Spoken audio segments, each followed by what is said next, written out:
আমার শিলচর পৌরসভাতে নির্বাচন করি, কিন্তু আমি সবাইকে শিলচর পৌরসভার ওয়েবসাইটটা দেখিয়েছি যে এটার কোনো ডিটেলস নেই যে 5 বছরে পৌরসভাতে কত টাকা এসছে এবং কি কাজ হচ্ছে। আজকে আমি জানি, আমি দায়িত্ব নিয়ে বলছি যে স্টেট ফাইন্যান্স কমিশন হোক বা প্ল্যানিং কমিশন, তো এখন নেই, নীতি আয়োগ, সেন্ট্রাল ফাইন্যান্স কমিশন থেকে যে টাকাগুলি আসে ওইটার গাইডলাইনে থাকে যে ট্রান্সপারেন্সি মেনটেন করে ওয়েবসাইটে দিতে লাগে যে কোথায় কাজ হচ্ছে, কি কাজ হচ্ছে।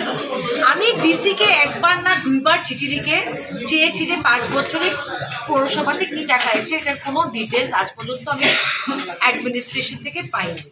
নির্বাচনটা যে হবে, 5 বছর যে বিজেপির সরকার উইদাউট ইলেক্টেড বোর্ড চালালো, ওদের কাজের খতিয়ানটা আমরা কোথা থেকে পাবো? ইনার ডেমোক্রেসি বুঝতে হলে যে কোন দলের কতটুকু কাজ হয়েছে বা কি ভুল ত্রুটি আছে, we have to see their work. Nobody has details. পৌরসভা একটা সিন্ডিকেটের মতো চলছে, আমি একবার না বারবার বলছি। কেউ জানে না এইগুলা যে প্রকল্প সিলেকশন হচ্ছে, কে সিলেকশন করছে? পাবলিক করছে, এমএলএ করছে, এমপি করছে, কে সিলেকশন করছে এগুলা স্কিম? আমরা তো জানি না। 2 নম্বর কথা হলো, আমি মনে করি যে পৌরসভাতে স্টেবিলিটি আনলে ভালো হবে, নাহলে অনস্থা আসবে। আরেকটা ট্রেন্ড আমি দেখছি, অনেকে বলছে আমরা ইন্ডিপেন্ডেন্ট দাঁড়িয়ে যাবো। ইন্ডিপেন্ডেন্ট তো যারা ইন্ডিপেন্ডেন্ট দাঁড়িয়ে যদি জিতে আসে, আমি মনে করি যে একটা চান্স আছে যে সব সময় মেয়র এর উপরে একটা প্রেশার থাকবে যে আমরা এটা না পেলে ফেলে দেবো মেয়রকে, এটা না পেলে আমরা মেয়রকে অনস্থা আনবো। মেয়রের ডাইরেক্ট ইলেকশন হলে আমি মনে করি ভালো হয়। এছাড়া একটা নগর নিগমকে যদি সফল করতে হয়, তবে ইন্টারনাল অ্যাডমিনিস্ট্রেটিভ স্ট্রাকচারটাকে পুরোটাকে বদলাতে হবে, যেটা কর্পোরেশন অ্যাক্টে আছে আসা, এবং engineering division, tax collecting division, আমি জানি না কনজারভেন্সি, 42টা ওয়ার্ডে যে সার্ভিস দেবে, এটার জন্য মানুষ কোথায়? কর্পোরেশন। এটা নিয়ে সরকারের কি ভিশন কেউ জানে না। তো আমি আশা করি যে আরবান ডেভেলপমেন্ট মিনিস্ট্রি থেকে এটা নিয়ে ওরা চিন্তা করবে।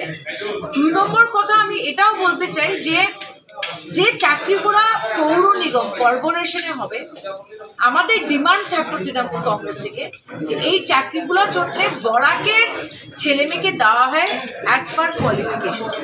যদি একটা কোয়ালিফিকেশন যেটা পৌর নিগমে লাগে যদি বরাকে পাওয়া যায় না, বরাকের বাইরের থেকে কেউ এসে কাজ করতেই পারে, বাট অ্যাটলিস্ট শিলচর কর্পোরেশনের চাকরিগুলো আমাদের বরাকের ছেলেমেয়ের জন্য আমি মনে করি ওদেরকে প্রেফারেন্স দেওয়া উচিত। আমি কোটা ওয়ার্ডটা ইউজ করছি না, রিজার্ভেশন ওয়ার্ডটা ইউজ করছি না, কিন্তু it should be given preference to বরাকের ছেলেমেয়ে। এছাড়া লাস্টে আমি এটাই বলি, তো এখন পঞ্চায়েত ইলেকশন পিছিয়ে গেছে, পৌর নিগমের ইলেকশন কি হবে আমি বলতে পারবো না, কিন্তু আমি মনে করি পঞ্চায়েতের ইলেকশনটা ডিলে করা এটা হলো বিজেপির কনস্পিরেসি। কারণ বিজেপির মাঠ এখন খারাপ। আমি শুধু বরাকের কথা বলছি না, আমি আপার আসাম, লোয়ার আসামের কথাও বলছি বা মধ্য আসামের কথা বলছি। সো ওরা একটু সময় চাইছে, তাই বলে ওরা ডিলে করেছে। আমি শুনতে চাই না যে এপ্রিল মাসে সত্ত্বেও মুখ্যমন্ত্রী বলবেন যে এটি এত বানপানি হয়ে গেল আমরা ইলেকশন করতে পারবো। সো আমি রিকোয়েস্ট করব যে আসামে কে হারবে কে জিতবে এটা জনসাধারণ, দের শুড বি পঞ্চায়েত ইলেকশন, আর পৌর নিগমের ইলেকশনটাও জন্য হয়।